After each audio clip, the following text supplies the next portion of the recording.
The sky above the city is the color of a fresh wound, heavy and bruised. Sirens wail in a relentless, jagged rhythm, their sound bouncing off the concrete walls of every building in the district. Inside a dim apartment, the air is thick with the smell of ozone and damp dust. Mark sits at a small wooden table, his body rigid. A single candle flickers on the surface, casting long, dancing shadows that stretch across the floor like reaching fingers. Outside, the rain strikes the glass, a frantic tapping that matches the thrum of his pulse. His hands shake as he spreads a blank sheet of paper across the desk. He picks up a pen, the plastic cold against his skin. He presses the nib to the page. The ink bleeds into the fibers, leaving a trail of dark, permanent lines. He writes, "If this is the last night, you deserve to know the truth." He pauses, the pen hovering, his breath hitching in the silence of the room. The sirens outside grow louder, a low-frequency vibration that rattles the table and makes the candle flame jump. He stares at the words, the weight of them pressing down on his chest. He forces his hand to stay steady and begins to write again. He glances at a photograph propped against the wall. The image pulls him away from the room. He sees the library, the quiet rows of dusty shelves, and their hands brushing against the same book spine. He remembers her shy smile, a small fleeting movement that once felt like the only anchor in his world. The memory shifts, sharper now. A crowded coffee shop, the hiss of the machine, and the steam rising from two mugs. He can almost hear the unspoken words hanging in the air between them, heavy with things left unsaid. Then, the city speakers erupt. Final evacuation in 30 minutes. The voice is cold, devoid of humanity, echoing through the streets like a death knell. The memory of the coffee shop evaporates. Mark stands abruptly, the chair scraping against the floorboards.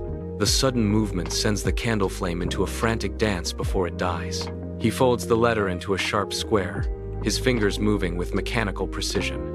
He tucks it into his pocket and sprints into the hallway. He hits the pavement hard. The surface is slick with a thin film of oil and freezing rain, making every step a gamble.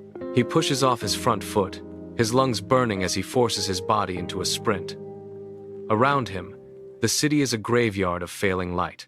Streetlights overhead flicker, buzz with a dying hum, and then plunge into total darkness. He dodges a discarded crate, his boots sliding, his arms windmilling to regain balance before he slams into a brick wall. He does not stop. He cannot stop. The subway entrance looms ahead, a gaping maw in the concrete. He descends the stairs two at a time, his breath coming in ragged, painful gasps. Below, the platform is a blur of shadows. The train is already moving, the wheels grinding against the tracks in a high-pitched, metallic scream. He lunges, his fingers catching the edge of the closing door. He pulls, his muscles straining, and forces his way into the carriage just as the doors hiss shut. He collapses against the metal wall. The train accelerates, plunging into the dark tunnel. The carriage is empty, silent.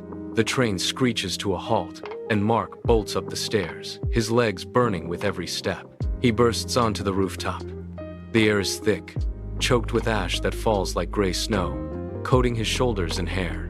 Elena stands at the very edge, a silhouette against a sky that bleeds into deep, bruised crimson. She does not turn when he stumbles toward her. He reaches into his pocket, his fingers fumbling with the sharp square of paper.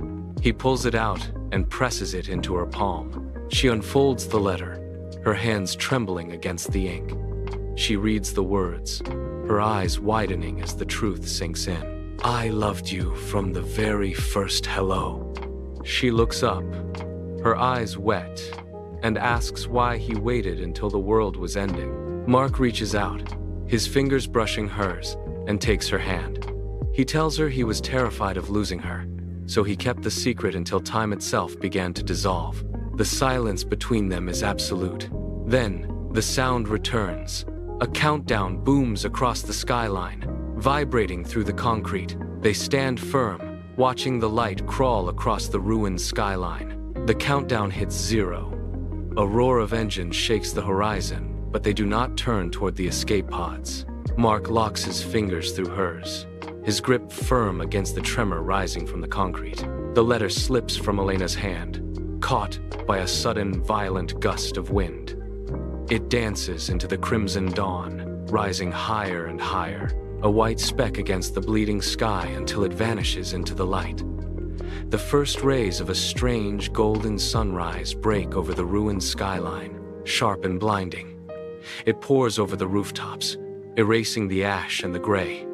They stand at the edge, unmoving, watching the radiance expand. The light swallows the horizon.